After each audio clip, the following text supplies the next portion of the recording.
Now, top Japanese officials and that country's ruling party lawmakers were a lot more straightforward on their feelings regarding the 2015 bilateral agreement on the wartime sexual slavery issue.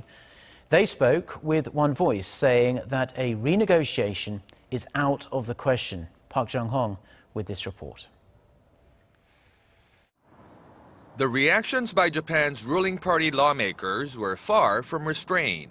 At a government foreign affairs meeting on Thursday, Hiroshi Yamada of the ruling Liberal Democratic Party said there can never be a renegotiation on the Korea-Japan agreement on comfort women. He added that Japan must stick to its stance and get South Korea to implement the deal even after 100 or 200 years. Another lawmaker, Yoshiiki Hirada, argued that Tokyo should not bow and ask Seoul to abide by the deal, but rather has to demand that it obeys the agreement. The responses struck a chord with others at the meeting. The director of Asian Affairs at Tokyo's Foreign Ministry, Kenji Kanasugi, who represented the Japanese government, echoed the sentiment, saying a renegotiation is out of the question.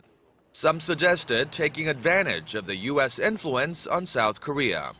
They want Japan to reiterate the crucial nature of the deal to the U.S. and have Washington pressure Seoul to implement it as is. The negative sentiment also spread to the issue of North Korea.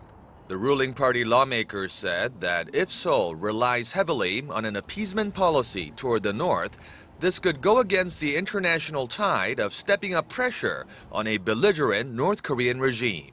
Speaking at the parliament, Foreign Minister Fumio Kishida asserted that talks for talk's sake with North Korea is meaningless and that the new Moon Jae-in administration ought to pressure Pyongyang. Experts say Tokyo's reaction had been anticipated prior to Korea's presidential election, and such discontent is now coming to a head. Jong-hong, Arirang News.